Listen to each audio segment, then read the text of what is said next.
Welcome into the last NFL edition of Bet On It for the season. That is because, of course, the Super Bowl is right around the corner.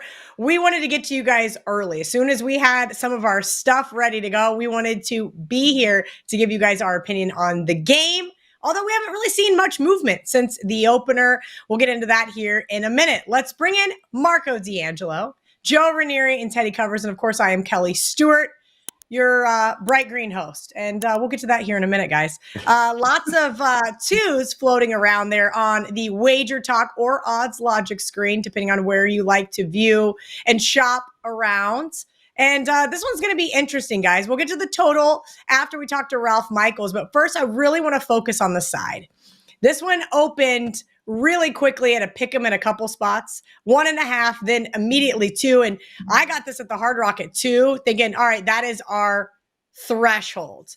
Now, here we are, no movement. And Marco, I'm going to go to you first. I kind of upset Chiefs fandom, kingdom, whatever they call themselves last weekend because I said, hey, listen, it's my fault for betting against the Chiefs. Granted, I had Bills in a teaser and I had the over. So I didn't really bet against the Chiefs, but I did think that there were some interesting things, right? I have some friends who are not Chiefs fans say, you can't bet against playoff Patty.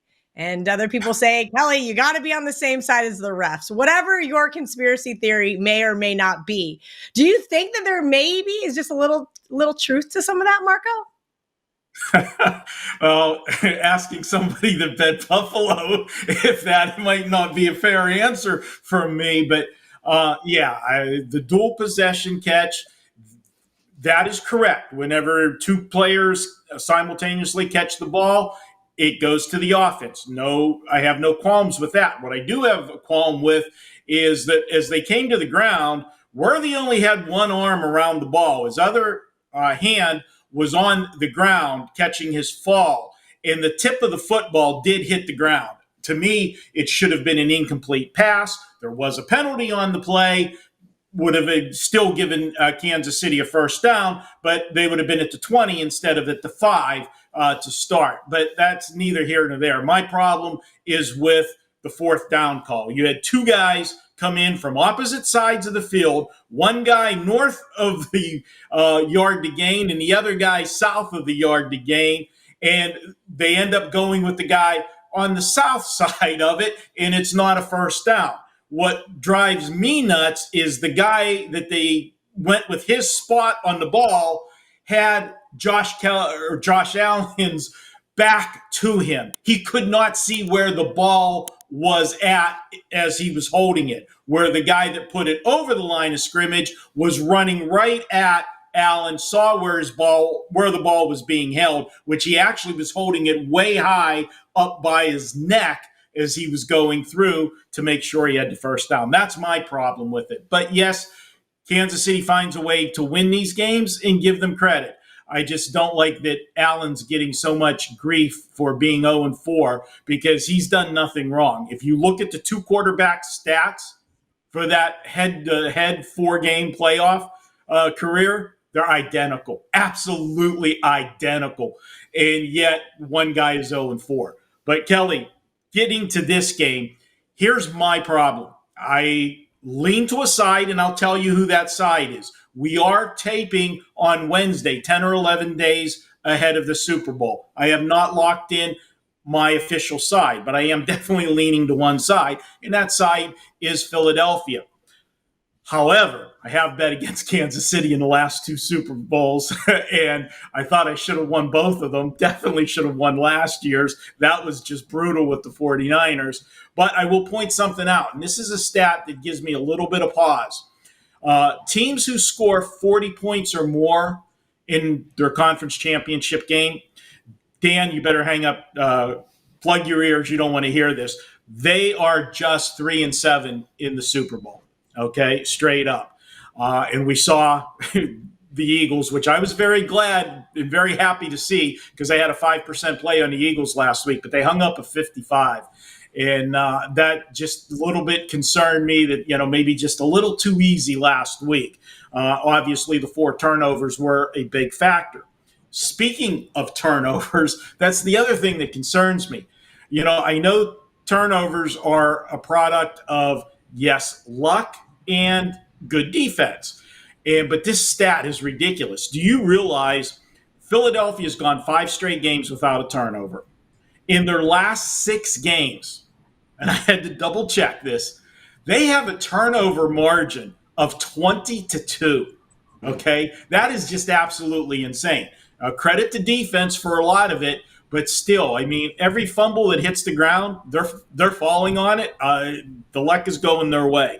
So that's a problem for me. Little bit of a concern is, does the luck factor continue? Did they have it too easy in that championship game against the Washington team that I felt was in an absolutely horrible spot? 4th game on the road.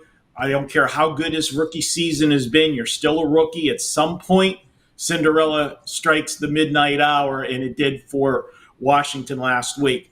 I'm leaning to Philly, and I'll give you more reasons on that when we break down the total later in the show, because it kind of all goes together with it. But right now, my official lean is Philadelphia. And no, I'm not wearing a red jacket because sending subliminal messages to Kansas City. You got a preview of my Gulfstream jacket for Saturday. I am in Florida at the moment, going to be going to Gulfstream for the Holy Bull as we start to get ready for the road to the Triple Crown. I love it. I'm very jealous. I'm not going to get to go to Gulfstream. I am wearing this jacket, and I don't have any subliminal messages, Joe Raineri. Put on your tinfoil hat. Kind of tell me what you think as far as this game goes, because last year I was on San Francisco. I laid the 1.5 with that team, and by all means, it felt great for a better part of 4.5 quarters. And then, well, what does Patrick Mahomes do? He does what Patrick Mahomes does, and he shoved that ticket right up my you-know-where, and I proceeded to go to bed early at the Westgate Superbook. I said I had enough. And, our good friend Hakeem Prophet, Pam Maldonado, everybody that was holding a Chiefs ticket got the middle finger from me. Not really, but the Irish goodbye, if you will. I said, all right, I've had enough. And yet here I am, almost 1 year later, doing it again. Yep. Yeah, it's like Groundhog Day here, Kelly. It really is. It feels like this because it wasn't that long ago, or maybe it was that long ago. I don't know. It all seems to blend in here. But there came a point in my life where instead of hating Tom Brady and wanting him to lose so bad that all I would do, Kelly, is every chance in the big games of the playoffs, I would try to bet against him and be like, screw you, Tom Brady. Eventually, I think after the 4th Super Bowl, I was like, well, what am I doing? Like, you might as well just appreciate the greatness while you can here. So if you can't beat him, you might as well join him here. And, we're going to go from almost 2 decades of Tom Brady to, I don't even know how long we're going to have to deal with this with Patrick Mahomes. But it's the same situation here, is that we were so Tom Brady and Patriots out. We're getting to the point where we're so Kansas City and Andy Reid and Patrick Mahomes. We're just like, come on, enough is enough. But much like last week when I said, I don't understand what we're doing here. It's a coin flip game. If I can tease Buffalo up over a touchdown, I'm good. I don't care who wins then at that particular point. And I feel we're exactly in the same spot here, Cal, with Kansas City and Philadelphia, with being able to get Philadelphia over a touchdown at 7.5. I have a pretty good idea where the total is going in this one. I'm not opposed at all to going the same game teaser way here. Giving me Philadelphia at 7.5, and we'll talk about the total a little bit later here. But I think there's a correlation here in a big, big way. Worked last week with Buffalo and Kansas City, came down to a field goal. I ultimately think this game is going to come down to a field goal when it's all said and done. I think the bigger question is going to be, we know the public is going to run to the window late and bet the over. The question is, are the pros going to agree with it or not? I think I have a pretty good idea where this game is going, though, from a defensive perspective. But as far as I'm concerned, instead of trying to thread a needle here with the side, I'm just going to use Philadelphia. I'm going to tease them up to over 7.5 and come back with a bet on the total, and that will be my Super Bowl play here. All right, we'll get into the total here in just a little bit, but do not disagree, Joe Raineri. That that Bills teaser was never in doubt. Not for one second was I concerned about not cashing that ticket, and the over was very easy as well. Teddy covers. I know you have a 5% play up on the Super Bowl, so we're not going to get a ton from you here. But I gotta know. Talk to me a little bit about your rationale when betting the Super Bowl. Give us a little bit of insight into what you like to look for, what we should be avoiding. Little, I'm trying to think of the right word. Little help for our more recreational bettors. Sure. Well, one thing that I don't like to do in the Super Bowl is lay a lot of points. In fact, I've made a rule, and rules are made to be broken. This is a rule I followed every year since I made it, and that's I'm not laying more than a field goal with anyone in a Super Bowl. If I'm laying, it better be a short favorite because the teams have proven to be very, very even. Of course, this is a game in which the rule doesn't come into play because nobody's laying more than a field goal. Not now, not a week from now, not 5 minutes before kickoff. This line's not getting a 3. I don't think it's getting a 2 again. All right, 1.5. Pasted on the Wager Talk live odds screen right now. Nary a 2 to be found. Same thing with the Odds Logic live odds screen, which we'll talk about in a minute. But it's all 1.5. That's the line for the Super Bowl in this one. And I've won each of the last 3 years with my side play. Last year I had a teaser side and total. We won the previous 2 years, one with Kansas City minus, one with the Cincinnati plus. Maybe it was Kansas. I think it was KC plus actually, and Cincinnati plus. But 3 straight winners, and this is one. There are years where Super Bowl Sunday is rapidly approaching, and I'm sitting there sweating. What am I going to do? What am I going to play? Going back and forth. This is not one of those years. This is a year where on Sunday night, when the Super Bowl line came out, I'm like, I know who I'm on, and it's a strong opinion. And I'm like, let's load up. 5%, big ticket, available right now on my page, WT.buzz/TC for Super Bowl Sunday. We will, of course, talk props and totals before all is said and done. But this is one that jumped off the page at me, Cal. And when they're jumping off the page at me, I'm interested. So no hesitation for me on Sunday night. Yeah. I love it. No hesitation. Just both of us, we just went straight to the window to place our wager. That is really great confidence. I love that. Yeah, so the 5% has been fantastic. Across sports, every sport that I do, the 5% have made money. They're well over 60% long term. I think 12 and 5, 70% since September with the 5%. The NFL 5% have been great. So anyhow, you get it right now on my page, WT.buzz/TC, but not hype. Let's give you guys some total info before all said and done, and some props as well. Love it. Teddy's also been doing very well in the NBA, so he's going to be joining us on Last Call to discuss that as well. You guys also know who joins us on Last Call, Art DeCaesar, and of course, VR joins us every single Saturday and Sunday, but both of them are out for this week. It is an early show. They said, hey, we want to pump the brakes, bring you some later information, so we're going to go right into it. Time for some TNA with Ralph Michaels. It's time for the guy with all the guides, including your Super Bowl guide at wagertalk.com. Ralph Michaels, TNA. I heard you off screen. We've got one that I think I'm really going to like. Yeah, and there's not many, Kelly. It's the Super Bowl. We're talking one game, you know what I mean? So when I go through these angles, you're not going to change the way you bet, but at least you're informed on what's happened. So, before we talk about the Wager Talk prop guide, let me just go through some Super Bowl numbers so you have them. The favorite, of course, 0-3 the last 3 years. The underdog has gone 2-1 straight up, but 3-0 against the spread. The favorites are 3-3 the last 6 years, but if you go all the way back to 2007, underdogs in the Super Bowl, 11-6 against the spread. As far as totals go, last year was a push, the year before over. In the last 6 years, though, there were 4 straight unders. So in the last 6 years, the over-under is 1-4-1, 1 over 4 unders, and the push. Teams that got outgained at home in the conference championship, like Kansas City did, are 1-5 against the spread since 2010. But then I also have a 1-4 trend for Philadelphia. Teams that scored 40 points or more in their conference championship are 1-4 against the spread since 2002. And if both teams went over in the conference championships like KC and Philadelphia did, the over-under is actually 3-6 since 2002. And Kel, this one shocked me. I had to run this 3 times, and then I had to manually go through each year to make sure it was accurate. I figured there was something wrong.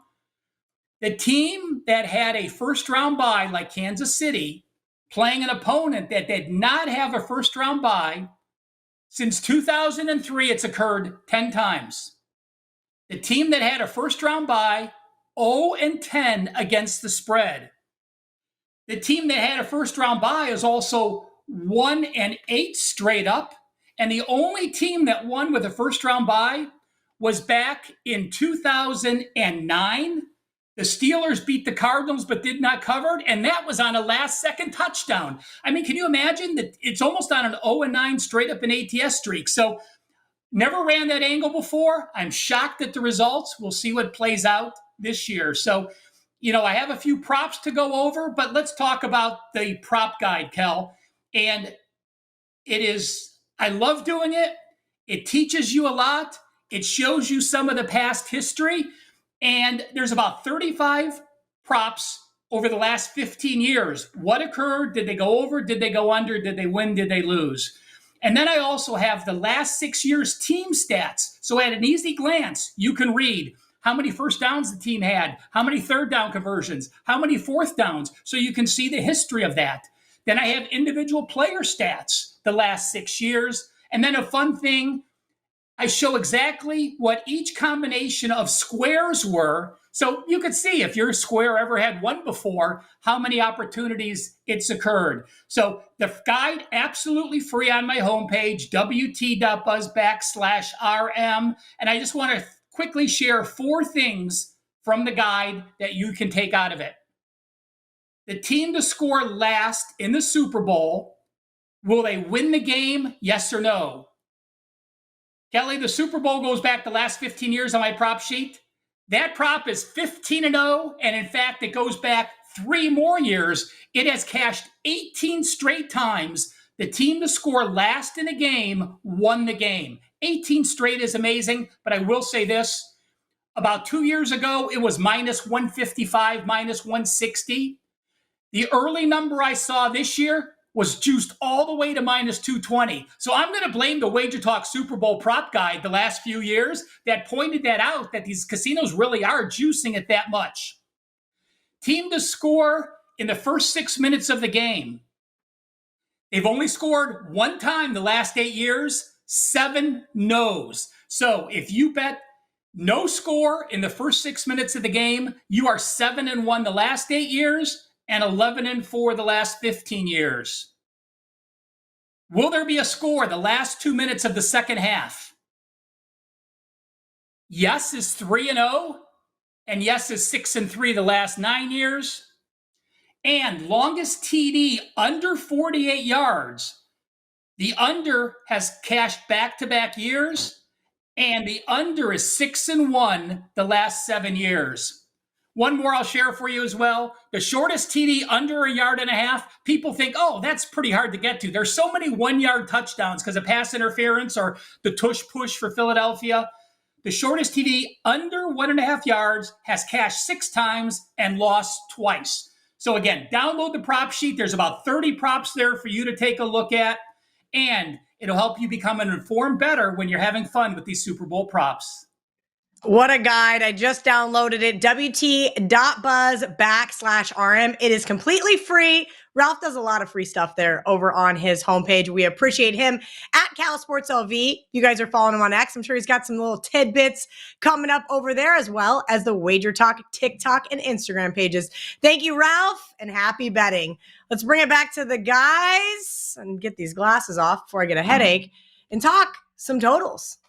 You guys may have recognized that I did not mention the proptologist. Well, in fact, Andy and I have decided that as soon as the Westgate Superbooks prop packet comes out late Thursday night, we're going to get to work. Friday morning, we're going to film a special standalone episode of Bet On It Extra, if you want to call it, with Andy Lang. We're going to go through all of his favorite props and, of course, get you guys some of the best of your information.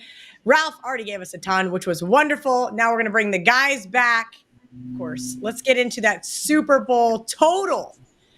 You know, Teddy mentioned this one had not moved a ton as far as what we saw from the last couple of days. Right now on the Wager Talk odds screen, we're seeing this one pretty much across the board. And no books are really making big moves here on, what day is it? January 29th, 2025. 49 and a halves. There is a couple of 49s. And then our good friends over at DraftKings, the only one, 48 and a half. This one's going to be interesting because you'd think a book like that, Teddy, would want to get ahead of it. Most of their audience is going to bet the over, right? So, yes, most of DraftKings audience is likely to bet the over, but in terms of their odds making and their line making capabilities, they're a book that, how do we phrase this politely? I'm not going to try to phrase it politely. That's why their stock price is low. All right, that's all. I'll just leave it at that. They have sometimes some issues with putting up the appropriate number at the right time, and I'm not worried about what one book is hanging versus another book versus another book. Total here 49/49.5. If DK has an outlier line by and it's 48.5 minus a 115 to the over right now as we speak, so it's not even that much of an outlier line. Now, everyone remembers last week what we see. 2 shootouts, both games flying over the total. Everyone remembers last time these two teams met in February. Shootout, 38-35, flying over the total. I'm not expecting more of the same. I'm really not. First, we're talking about 2 elite defenses. Philadelphia, number 1 in the NBA, in the NFL. Philly's number 1 in the NFL. Yards per play allowed this season. What have we seen in the postseason? Their defense has absolutely lived up to the hype, and they lived up to the stats, and that's why they're here now. We talk at Kansas City. Their yards per play numbers, not quite as off the charts good as Philadelphia. Nonetheless, we're talking about a 2-time, they won each of the last 2 Super Bowls. They've dominated here in the postseason when not facing Josh Allen, and we know how good Kansas City's defense has been. It's been elite. That's why they are 2-time defending champs every bit as much as Patrick Mahomes and company. So we're talking about 2 elite defenses. We're also talking about 2 teams that are very, very comfortable. Slow, methodical drives, killing clock, grinding first downs. It's not about big plays for Philly. Yeah, they got a bunch of big plays in the running game here in the postseason and throughout the regular season. I'm not convinced those big plays are going to be there against Kansas City's defense. We think about Patrick Mahomes. We think about him firing downfield. We think about Tyreek Hill making the great catch the last time these squads were in the Super Bowl. Not this year. Not this team. Dinkin and Duncan, long, slow drives, 2 elite defenses, and a total that is a little bit inflated, and everyone remembers all the overs. Over. Only way I can look here is under. All right. It's not a debate in my mind as to which way I want to go with this total. Under or pass. For this better, and let's root against overtime if you have the under this year. Oh boy, overtime. Already making me nauseous with my Eagles money line bet there, Teddy. Joe Raineri, you mentioned that you like the Eagles in the teaser. Here's the problem. Not everybody has the ability to do an open teaser, and then, oh, by the way, football season's over. So then what do you start doing? Teasing it with a national championship in college basketball? Yep. It gets a little dicey, right? Now, with the Bills last week, it was easy because I had already teased them with Ohio State the next night after. As soon as the game ended versus the Ravens, I teased them with Ohio State. So I had them in there locked and loaded, a little non-traditional. But now here's a standalone. Are we looking at teasing it with the total? I agree with Teddy. I lean towards the under in this one. Should we be teasing the total? On 54.5 is the under pretty much if you have 48.5 on your screen. So talk to me about a non-traditional teaser here in regards to the total, or if you actually like a play on the total itself. Well, I do. There's a couple of things I like in it because I think there's a whole lot of props that correlate to exactly what Teddy was just talking about, to what I'm going to talk about, and likely what Marco is going to talk about. I think there's a big correlation. We saw it last week with Kansas City and Buffalo. Unlike Kansas City and Buffalo, we don't have a previous game or 2 like Philadelphia and Washington during the regular season, as these 2 teams have not met. So this will be the first time. Now, yes, I also believe this is only the second time in Super Bowl history in which we have two teams meeting for the second time within a 3-year period. And that's exactly what we have here, as Kansas City was able to barely get by Jalen Hurts in Philadelphia last time out. But now they've got another crack at it with most of the pivotal players still being apart, certainly the coaching staff, as well as the quarterbacks here. I love getting Philadelphia up over a touchdown, 7.5 in a teaser. And I'm very much with Teddy in the total, believing this will actually, I do think, go higher before it goes lower here, because I do think the public will absolutely be running to the window to look for an over, given what we just saw here over the last couple of weeks in the playoffs. But unlike last year or even a couple of years prior, the Chiefs don't have a consistent running game. They don't have that go-to back to lean on like the Eagles do. The Eagles have a great front seven. Teddy talked about it. Vic Fangio and this remade defense. This is a tough team to be able to run against. In fact, I think what's going to happen here is because the Chiefs don't have a consistent running game, it's going to require Patrick Mahomes to dink and dunk a lot in this game here, especially with the Vic Fangio two high safeties. They're not going to give up that big play down the field. They're going to keep everything in front of them.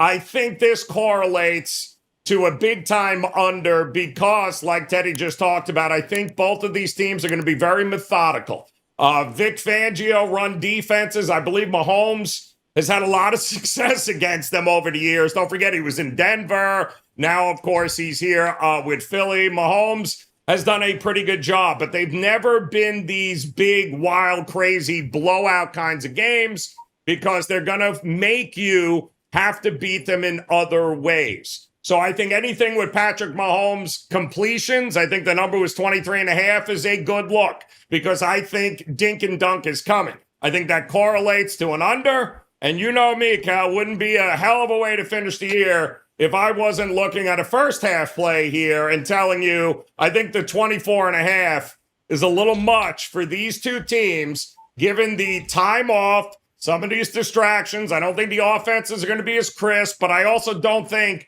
either of these two teams are going to take any unnecessary risks early in this game. I think we get a bunch of field goals early. I think maybe we get a touchdown or two, but I don't think we're going over 24.5 points in the first half. So I will absolutely look at the under 24.5 in the first half for this one, and I will tease not only the Eagles up, but I'll tease the total down in the same game here, Cal, to finish out the year. All right, I am on board with that said teaser. Marco, I watched this same Super Bowl a few years ago when we first moved into this house here in Florida, and I have a couple of fans from Kansas that are actually fans that have been fans their entire life. So I don't want to discredit them, right? And then I have some neighbors that are Eagles fans, and boy, are they obnoxious. We made the mistake of watching the Packers game with them, and I think it's going to be interesting because last time I was on Kansas City versus the Eagles, and the Eagles fans left like early fourth quarter. And this time, I think that the inverse is going to happen. And of course, they're going to be the happy ones, and maybe the Chiefs fans leave early.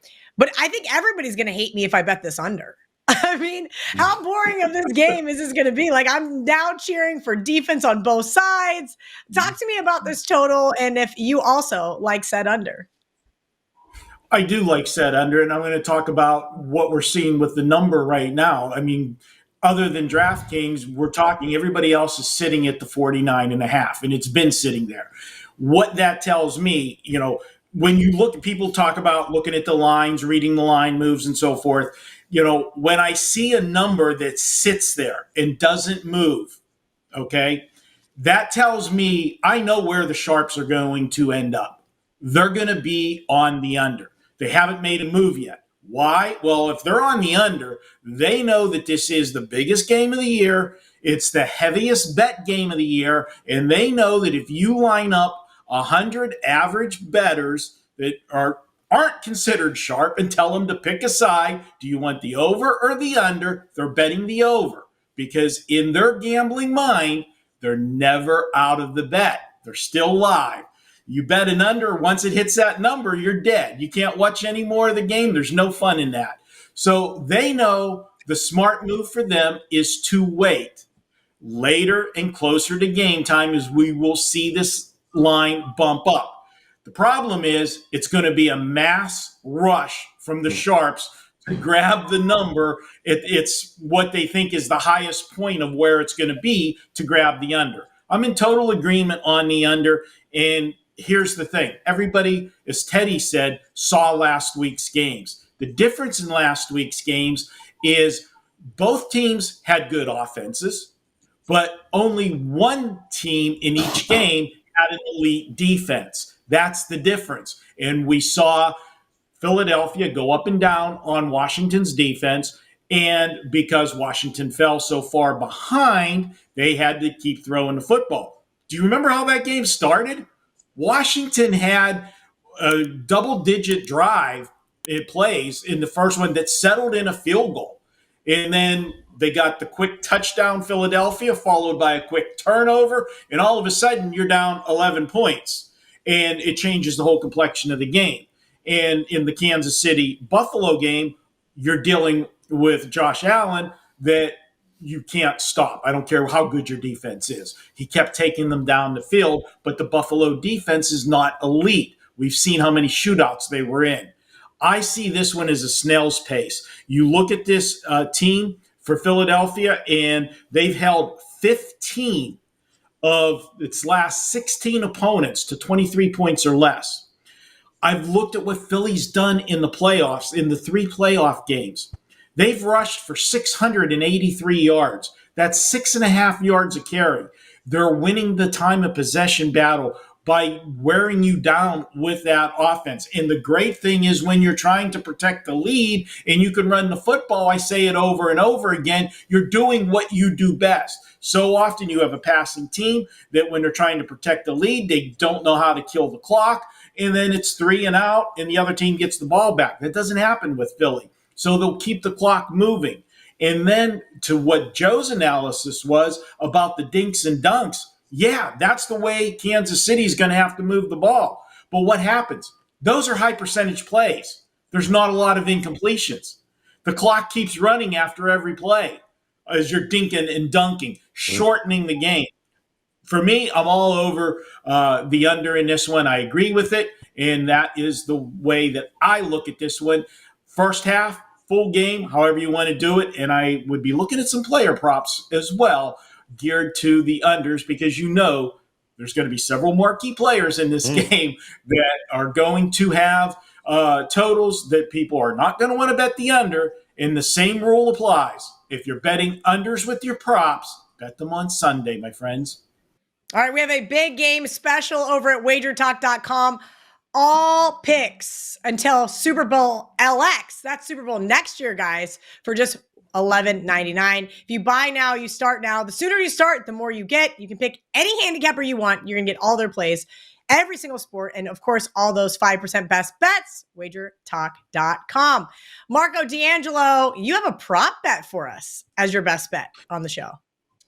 We do have a prop bet for you, and I'm going to take Mahomes under 35.5 pass attempts. And the reason for that is you heard me in the segment where we did the total. I think this game is going to get shortened. I don't think he's going to get as many attempts as or many drives as he will need to get to that 35.5 pass attempts. There's also another prop that I'm going to tell you that haven't found it yet.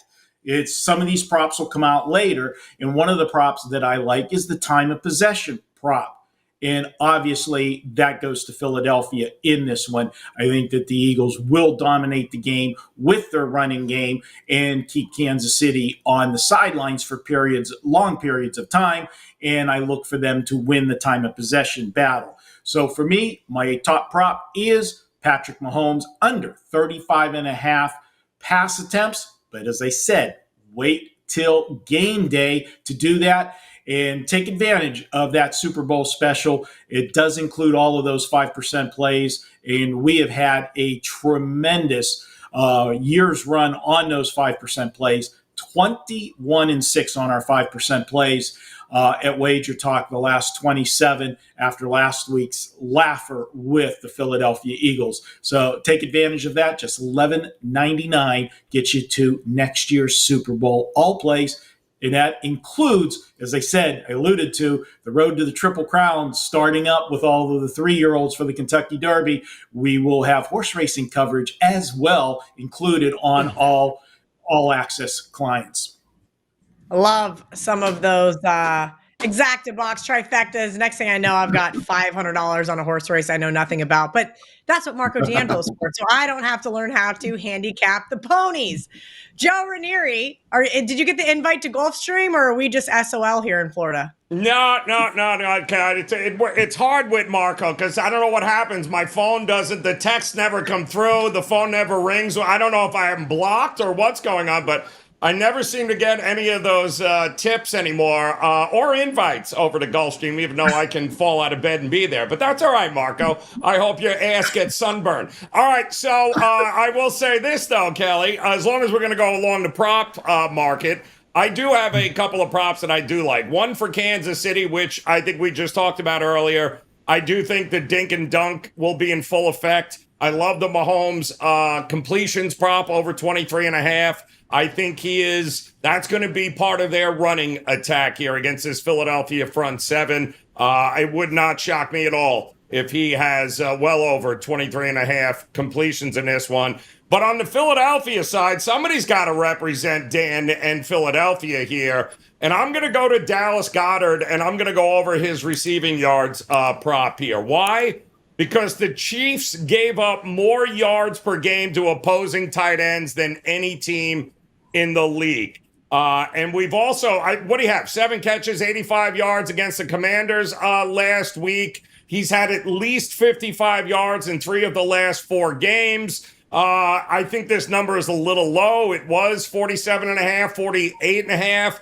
Don't forget, he went for, I think, 60 yards when they played a couple of years ago. Listen, they're going to have enough, this defense, with Spags and Kansas City worrying about trying to maybe stock the box a little bit here and make sure Saquon doesn't burn them. I think this is going to be a great opportunity and a great security blanket for Jalen Hurts to have Goddard there. I expect him to have plenty of receptions, and I expect big yards from him, maybe even the one receiver that has the most yards in the game when it's all said and done. So I'll look to Dallas Goedert here over his receiving yards in this one.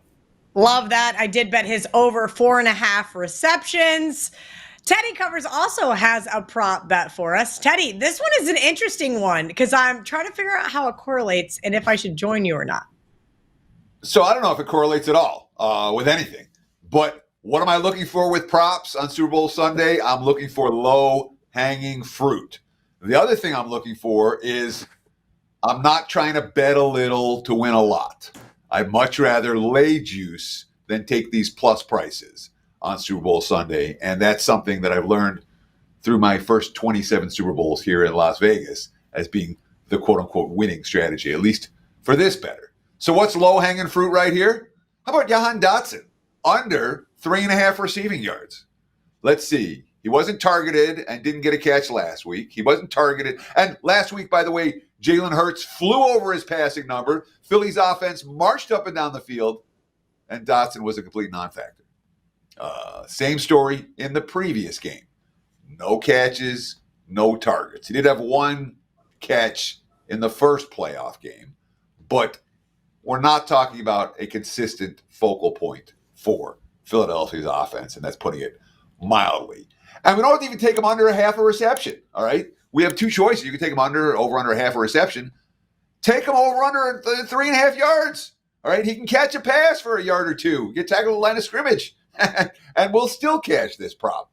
So, again, I'm not trying to overthink things. We're talking about a non-factor player, and we all know what happens with Super Bowl Sunday. Everything gets tilted towards the over. Everything over. No one wants to bet for things not to happen.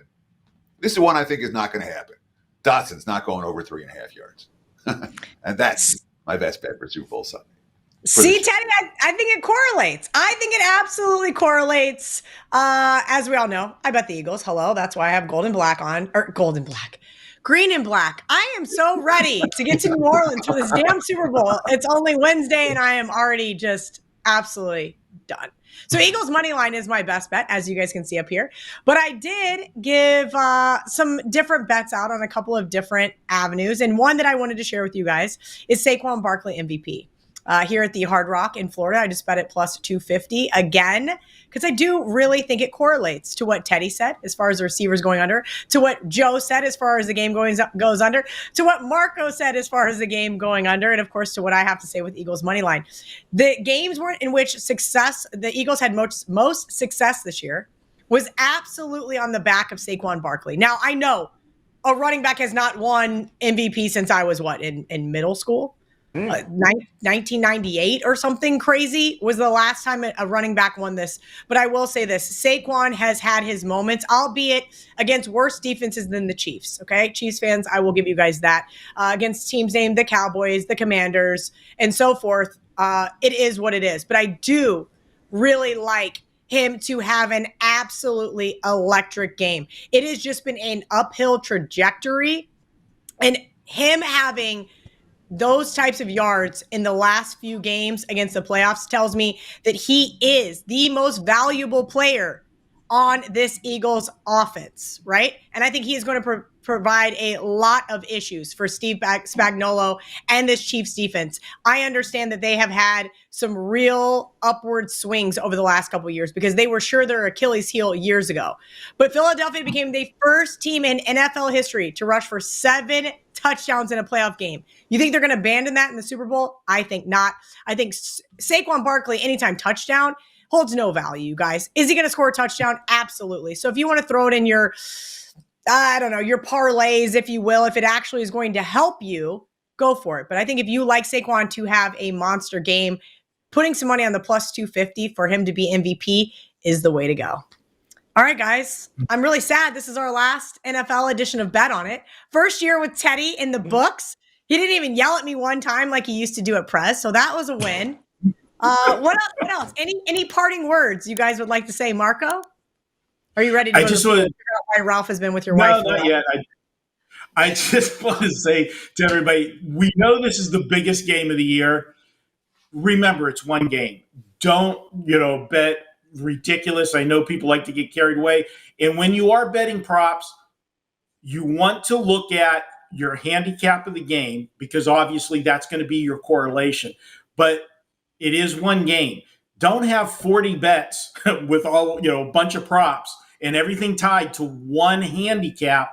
And if you're wrong, you have an absolute disastrous day. Try to diversify your portfolio with a couple different thoughts of the ways, the things that you could see can go both ways. It doesn't have to be a one-sided scenario for you, and have fun with the game. Obviously, the way I play the Super Bowl, my biggest plays are going to be the game or the total, and then I'll have smaller plays on the props that I end up doing.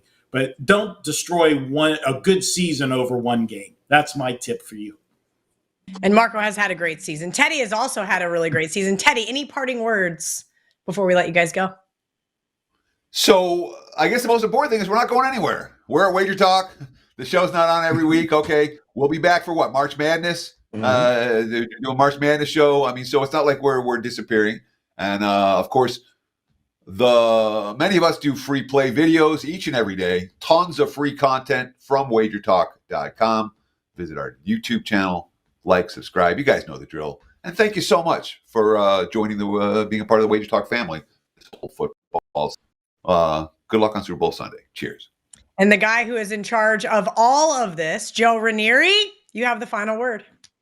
Yeah, listen, I'm saying a prayer for our wonderful and fantastic producer, Dan, because if this game does not land where I think he wants it to land, we are going to take applications for a new producer because he might be in a straitjacket somewhere before it's all said and done. I'm just saying we might lose Dan after this big game, Kel. So we want to make sure that he has got the proper support when it's all said and done afterwards. Yeah, well, after 9 days in New Orleans, my liver might leave me too. So good luck to all of you guys. Good luck to every single one of you who watches the show. We would not be here without you. Don't forget to like, subscribe, and of course, check out all of our other content on the Wager Talk YouTube channel, Saturdays and Sundays. Last call with me in the host chair. Of course, Wager Talk today with the Prez and a slew of other shows. Again, if you guys are looking for Andy's props, we are going to have a standalone segment for the proptologist himself. Again, good luck in the Super Bowl. Good luck on the rest of your bets for this week and next. And we'll see you guys next football season.